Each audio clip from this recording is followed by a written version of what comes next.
one way of deeper understanding the current ecological disruption and crisis is to understand the various dimensions of this crisis in terms of three different phases.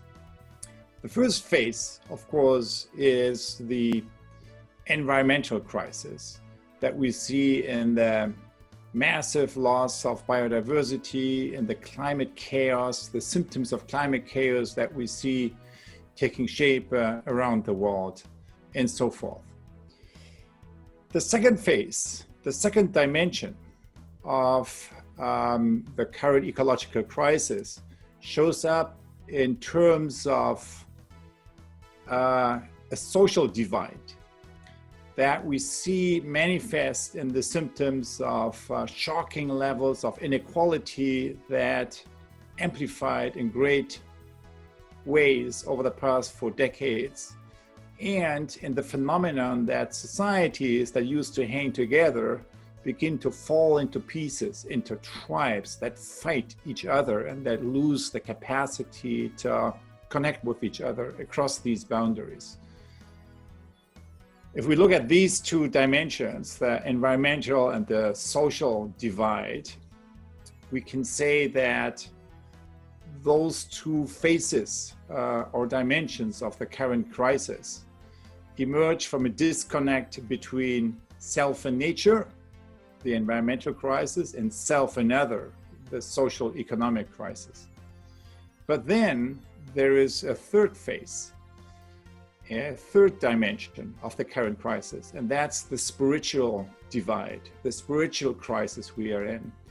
And that arises from a disconnect between self and self, between who I am today and who I could be tomorrow.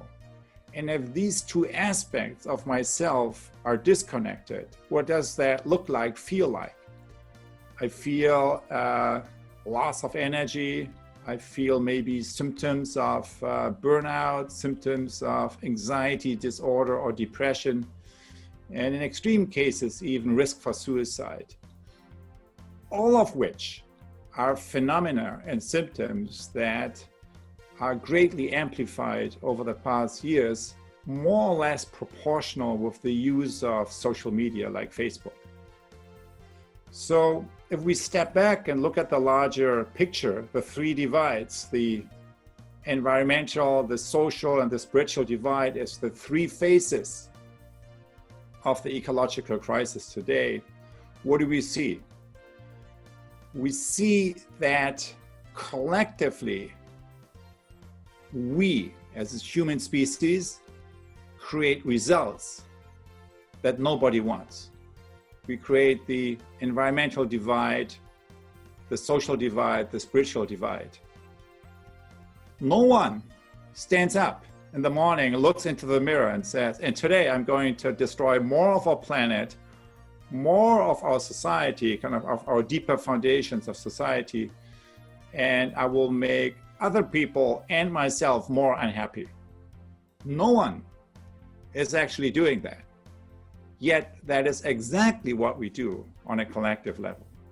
We collectively create results that nobody or almost nobody wants.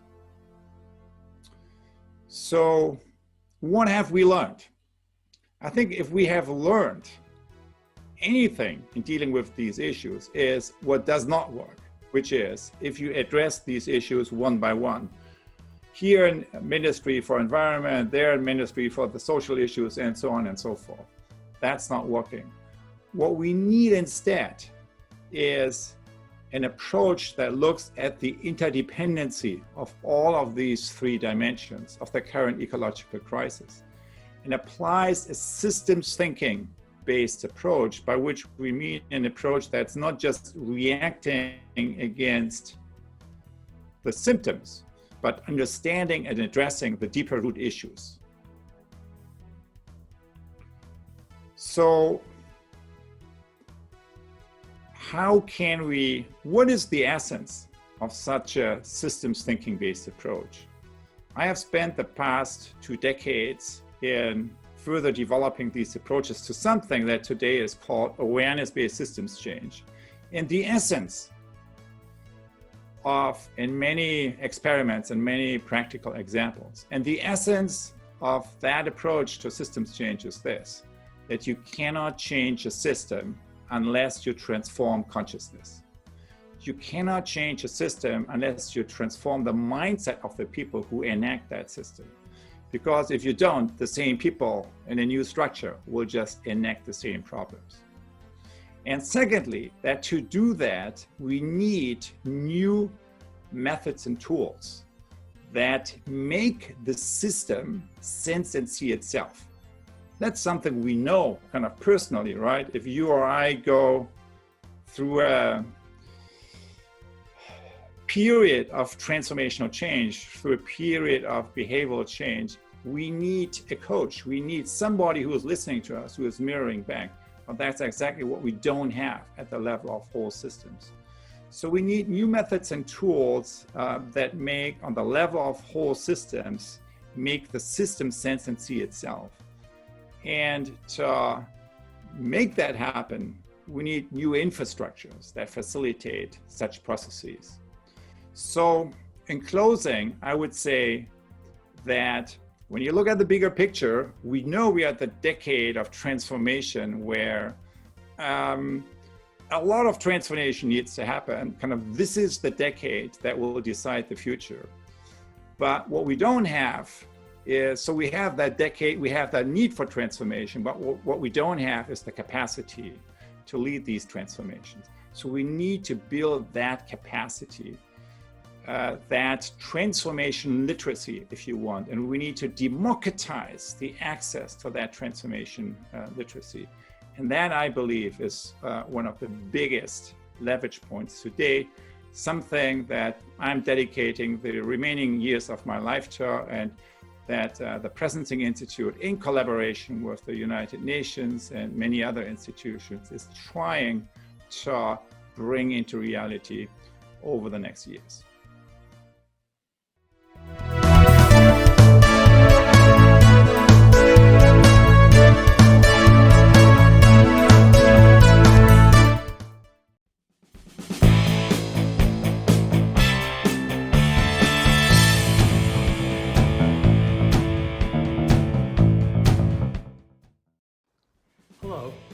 I'm Howard Gardner, and I'm speaking to you from Cambridge, Massachusetts, the home of Harvard University, with which I will soon have been affiliated for 60 years. I'm trained as a developmental psychologist, and I've spent much of my time in education, both as a teacher and as a researcher. I'd like to touch on my two major lines of work, how they might be connected, and how they might be helpful in addressing issues of sustainability. 40 years ago, I developed the idea of multiple intelligences. This is a well-known idea now, where I argue that human beings, instead of having a single intelligence in a single computer in our mind, instead contain a number of 7 or 10 different computers, which I call the multiple intelligences. So we have linguistic computers, musical computers, spatial computers, computers for understanding other people, and so on. The idea of multiple intelligences has caught on in education. There have been many good uses in schools all around the world, but it's also been used destructively. For example, some people have tried to argue that different racial and ethnic groups have different profiles of intelligences. There's no evidence for this, and in fact, it's a very destructive idea. It involves stereotyping. The misuses of my ideas got me to focus on what it means to do good work and to be a good citizenship, how to use your talents in ways that are good for the world. To understand this, you need to understand that intelligences are value neutral.